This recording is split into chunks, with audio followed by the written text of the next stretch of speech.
I was all excited today that it's not raining out. I got my equipment together and I went ahead and set up outside. And then I remembered why I didn't shoot outside originally when I want to be outdoors. My neighbors are so loud.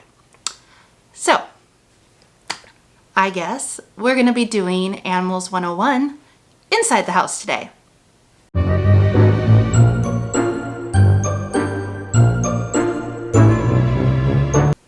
Hi everyone, welcome back to my channel. If you're new here, my name is Shannon and I help people reconnect with the earth through animal guides, nature, and a sprinkle of magic.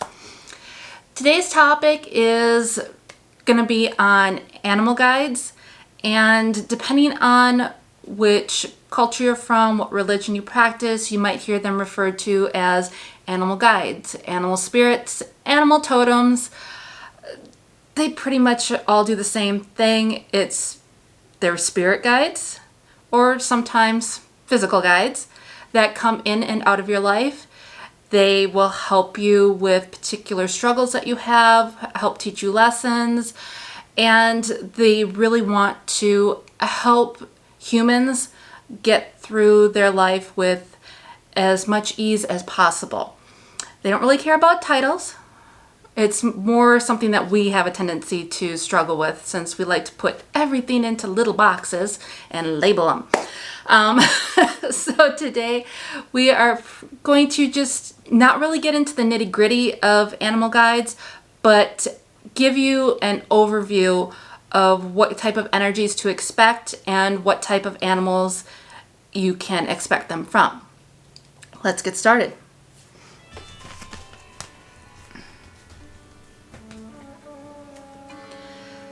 So the first type of animals that we're going to be going over are your large mammals.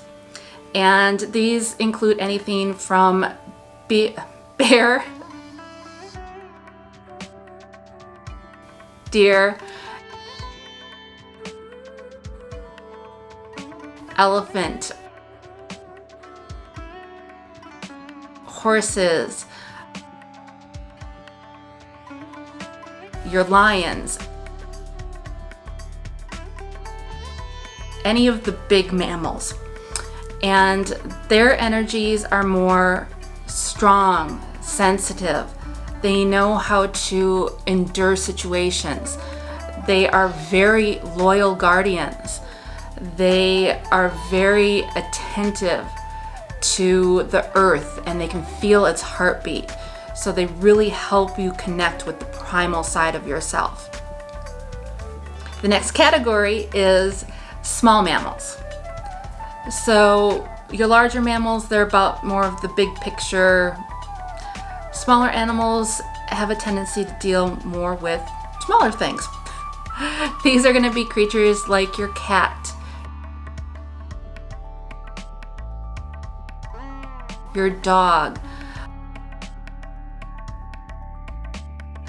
monkeys, and rabbits,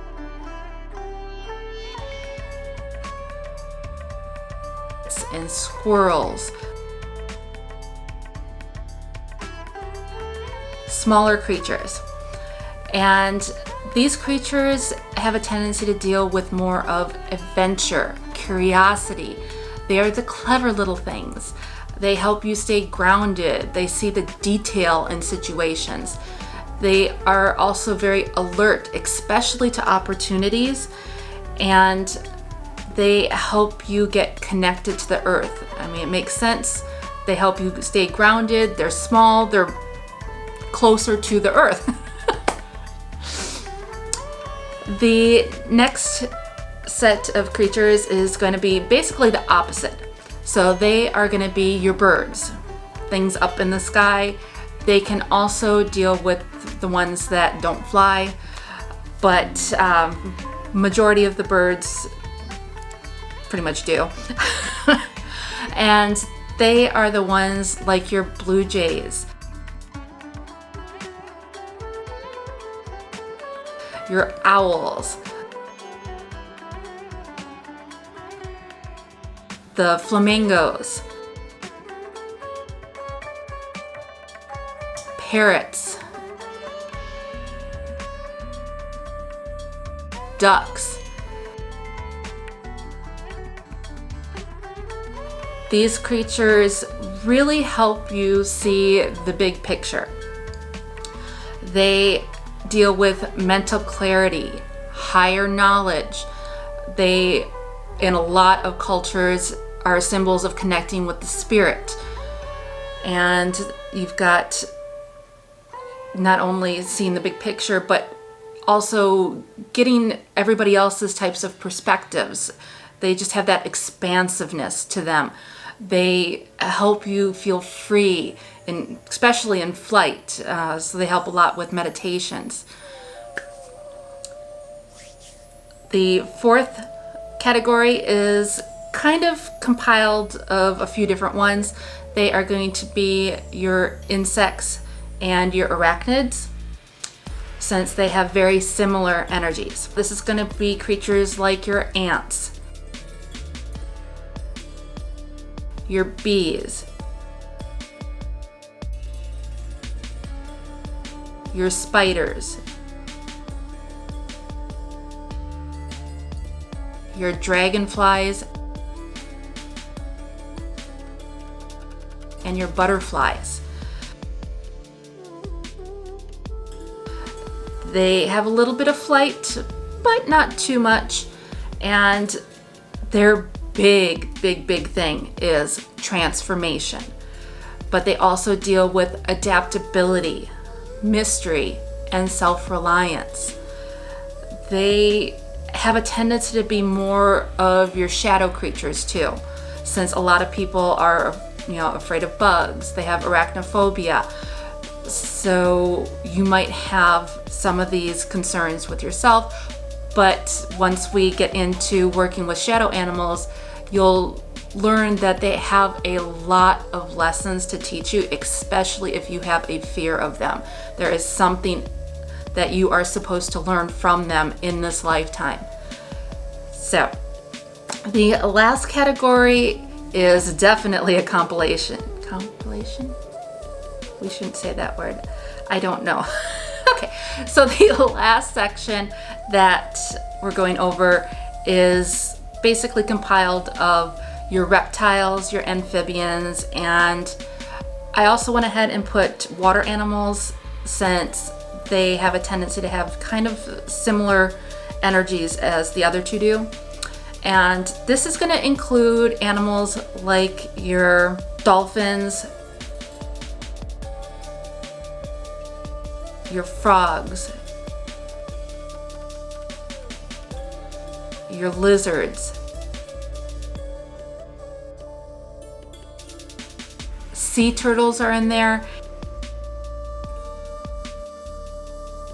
and also snakes.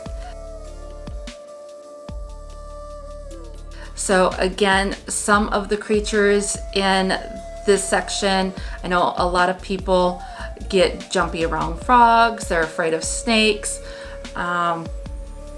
Anything that's small and crawly, a lot of people have fears around. When we get into shadow animal guides, we will probably see a number of creatures from this category too. So they help you deal with the emotional realm. A lot of times they will help you with transformation again, awareness of certain things. They help you deal with the joys and the celebrations in life. And they're also the ones that have a tendency to deal with deep wisdom. All right, guys, so I'm very curious to hear if anybody really connected with any particular category of animals, if there's any animals that I listed that you're really interested in starting to work with. Please feel free to leave a comment down below.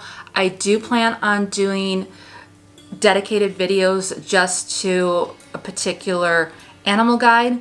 So if I keep hearing that there's a particular one that you guys want to learn about, I will go ahead and make a video on that. And I plan on going over different things from, what their general energies are to what their different correspondences are, You know, is there a particular archangel or color or day of the week, tarot card that they relate to?